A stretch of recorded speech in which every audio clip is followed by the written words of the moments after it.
안녕하세요. NFT 작가 가치입니다. 오늘 말씀드릴 주제는 트랜잭션의 개념과 오픈시 경매 시스템에 대해 알아보도록 하겠습니다. 우선 이 시도 때도 없이 나오는 트랜잭션부터 짧게 알아보도록 합시다. NFT 지갑 거래를 할 때마다 뜨는 이 트랜잭션은 데이터베이스의 상태를 변형시키는 작업을 뜻합니다. 데이터베이스를 변형시키는 작업은 선택, 업데이트, 삽입, 삭제 등이 있습니다. 그리고 트랜잭션의 경우 이런 변화를 독특한 방식으로 저장하는 특징이 있는데 바로 동시다발적으로 일어난 일들에 대해 일괄 저장 혹은 일괄 철회하는 것입니다. 이 일괄 저장과 일괄 철회에 대한 기준이 무엇이냐면 하나의 트랜잭션이 끝나서 데이터베이스에 추가된 새로운 데이터가 이전 데이터들과 동일한 일관성이 있는지입니다. 바로 이 일관성을 지키기 위해 트랜잭션 시 이루어지는 모든 연산은 완벽하게 수행되어야 하며 모두가 완벽하지 않을 경우 모든 트랜잭션이 취소됩니다. 그리고 이때 트랜잭션은 동시다발적으로 일어나기 때문에 여러 연산이 동시에 일어나게 되는데요. 이때 모든 트랜잭션 간에는 독립적이고 간섭이 불가하게 설계되어 계산이 꼬이지 않도록 합니다. 그렇게 만들어진 결과는 영구적으로 반영되어야 합니다. 설령 시스템 자체가 고장나더라도 말입니다. 그래서 보통 은행 거래와 같은 중요한 거래에 주로 사용되던 개념이었습니다. 블록체인도 금융 거래의 일종이기 때문에 그리고 영구 보존이 목적이기 때문에 이 개념을 가져온 것이죠. 그렇다면 우리가 사용하는 블록체인 지갑 간의 거래에서 트랜잭션은 어떻게 진행되고 있을까요? 체인상에 우리가 거래한 내역을 저장하는 활동을 할 때 바로 트랜잭션이 발생하게 됩니다. 즉, 트랜잭션은 무엇을 언제 얼마의 값어치로 어디에 옮겼는지를 블록체인에 기록하는 것을 뜻합니다.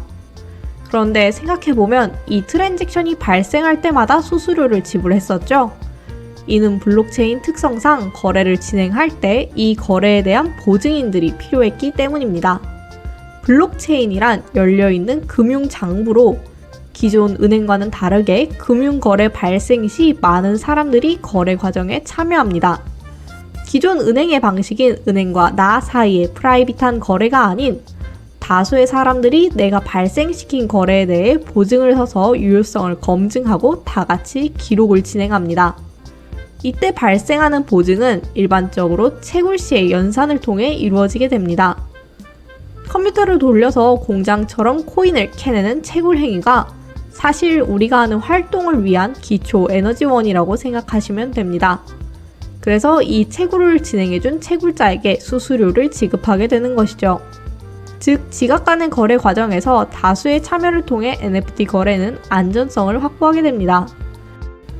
그리고 이 지갑 간의 거래는 주로 판매가 되거나 에어드랍, 경매 등을 진행할 경우 일어나게 되죠. 그럼 이제 오늘의 메인 주제인 경매에 대해 이야기를 해볼까요? 경매를 열어보기 위해 오픈시에서 개인 작품란으로 들어가 봅시다. 리스팅하지 않은 작품을 선택하고 우측 상단의 셀 버튼을 눌러줍시다. 그럼 픽스드 프라이스와 타임드 옥션 중에서 선택을 할 수 있습니다. 픽스드 프라이스 선택 시 가격 거래는 고정가로 진행되며 클레이와 W 클레이 중에서 선택을 하게 됩니다. 타임드 옥션 선택 시 경매가 시작되며 경매 유형을 선택할 수 있습니다. 이때 경매 방식은 두 가지가 있는데 첫째는 판매 하한선을 제시하고 가격 상한을 정하지 않은 채 최고가 입찰자가 승리하는 방식인 영국식 경매입니다. 두 번째는 가격 하한선과 시작가를 설정해 두고 시작가에서 서서히 할인이 이루어지는 하향식 경매가 있습니다. 이 경우 사겠다는 사람이 나타나면 즉시 판매가 이루어지죠. 약간 특이한 점은 어떤 유형의 경매를 선택하는지에 따라 사용할 수 있는 토큰이 다르다는 점입니다. 사양식 경매를 선택하게 되면 W 클레이로만 거래가 가능합니다. 하지만 하향식 경매의 경우 클레이와 W 클레이 모두 거래가 가능합니다. 그렇다면 이더 거래는 어떨까요? 이더의 경우도 경매가 아닌 고정가는 이더와 W 클레이 중 선택을 하여 거래가 가능합니다. 하지만 상향식 경매 진행 시 W 클레이로만 거래가 가능한 것을 확인할 수 있고 하향식 경매는 이더와 W 이더 모두 가능하죠. 뭔가 패턴이 보이는 것 같은데 폴리곤의 경우도 확인해 봅시다. 폴리곤의 경우도 고정가 거래 시 이더와 매틱 중 선택이 가능합니다. 상향식 경매 진행 시 이더로만 거래가 가능하고 하향식 경매 시 이더와 매틱 거래가 모두 가능합니다. 모아놓고 보면 전반적으로 상향식 경매에는 랩된 코인만 사용할 수 있는 듯한 경향이 있습니다. 또한 해당 표에서 거래가 된다고는 했지만 실제로 랩되지 않은 경우 버그가 일어나는 경우도 있죠. 그렇다면 왜 이렇게 코인 사용이 제한되는 걸까요? 결론부터 말씀드리면 자동적이고 즉각적이지 않은 경우에는 랩된 코인을 사용해야 하기 때문입니다. 오픈시에서 일어나는 거래의 메커니즘을 짧게 짚고 넘어가면 이전에 말씀드렸던 것처럼 오픈시에서는 트랜잭션이 발생할 때 블록체인상의 거래를 기록합니다. 간단하게 모식도를 그려 설명드리자면 A가 NFT를 1이더로 민팅을 했을 경우 오픈시에서 해당 데이터의 이미지와 텍스트를 보관합니다. 이후 오픈시에서는 트랜잭션을 하지 않은 채 데이터를 보여주며 판매하기 시작하죠.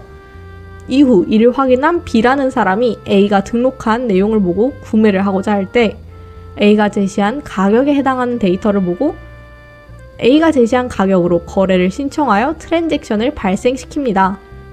바로 이때 발생하는 트랜잭션을 이용하여 오픈시에서는 블록체인에 등록하게 되는 것입니다. 이건 고정가 거래의 경우이고 자동적이고 즉각적으로 거래가 이루어질 경우 트랜잭션 메커니즘인데요. 이 경우에는 랩의 여부와 상관없이 거래가 가능합니다. 그렇다면 랩이 필요한 거래는 자동적이고 즉각적이지 않다는 뜻이겠죠? 상향식 경매의 메커니즘에 대해 말씀드리도록 하겠습니다. 상향식 경매의 경우 판매자가 스타트 포인트를 제시하고 종료 시점을 이야기해 줍니다. 하지만 거래 종료 시 최고가에 자동으로 판매가 되는 메커니즘은 아닌데요. 이는 오픈시에서 수수료 납부의 주체를 다르게 설정하기 위한 것으로 추정됩니다. 사실 오픈시에서 거래 마감 시 1이더를 넘어가지 않을 경우 판매자는 거래를 완료할 의무가 없다는 내용이 있습니다. 판매자가 바닷가도 지정해 두었는데 오픈시에서 저런 규정을 제정해 둔 이유는 상향 경매에서 1리더 이상으로 종료되는 경우 오픈시가 자동으로 가스비를 지불해 주지만 그 이하에서는 판매자가 수동적으로 트랜잭션을 발생시켜 직접 가스비를 지불해야 하기 때문인데요. 아마 1리더가 가스비 마진이 남는 수수료라고 계산했기 때문으로 보입니다. 그렇기 때문에 상향 경매는 거래가 자동으로 제시된 가격에 즉시 이루어질 수 없는 구조가 되었습니다. 자동적이고 즉각적인 거래가 아니라 누군가가 수락을 하는 절차가 필요하기 때문이죠. 이런 조건이 붙게 되면 랩되지 않은 코인으로는 기술을 구현하는 데 어려움이 생깁니다. 그렇게 상향 거래의 경우에는 랩된 코인의 기능이 필요한 것입니다. 그럼 하향 거래는 어떻게 가능한 것인지 생각해 봅시다. 하향 거래는 가격이 지속적으로 떨어지는 1주만 남은 주식과 같은 상황이라고 생각하시면 됩니다. 하지만 매수 희망가는 그 순간에만 그 가격으로 혹은 살짝 높은 가격으로 걸 수 있어요. 그리고 이 경우 가스비는 구매자가 부담하게 됩니다. 결국 가스비의 주체, 즉 트랜잭션을 발생시키는 주체가 최대한 오픈시가 되지 않도록 상향 경매에서만 자동적이고 즉각적인 거래를 불가능하게 만들어 둔 것이라고 볼 수 있겠네요. 오픈시의 경매는 이런 식으로 이루어지게 됩니다. 그 외에도 오픈시에는 오퍼라는 기능이 있습니다. 오퍼는 고정가 혹은 리스팅하지 않은 작품에 대해 구매자가 직접 시작하여 경매처럼 진행할 수 있습니다. 구매자의 시점에서 고정가로 판매되고 있는 작품의 메이크 오퍼 버튼을 눌러봅시다. 검토되지 않은 컬렉션이라는 경고가 뜨지만 이는 인증을 받지 않은 컬렉션에는 모두 파업됩니다. 이 문구는 이더가 아닌 클레이 컬렉션에도 파업되며 거래가 꽤 있었음에도 경고합니다. 인증은 거래 규모가 크거나 영향력이 있는 경우 받을 수 있는데 이에 대해서는 다음에 말씀드릴게요. 오퍼는 자동적이고 즉각적으로 일어나는 거래가 아닌 만큼 랩된 코인으로 이루어집니다. 또한 가스비와 수수료를 고려하여 일정 금액 이상으로만 오퍼를 넣을 수 있도록 되어 있습니다. 그리고 이건 클레이 컬렉션에서도 마찬가지지만 클레이의 수수료가 더 싼 것을 확인할 수 있습니다. 싸기 때문에 클레이에서 오퍼를 진행해 보도록 하겠습니다. 구매 희망가를 넣으면 가스비를 언제든지 가져갈 수 있다는 말과 함께 트랜잭션을 발생시킵니다.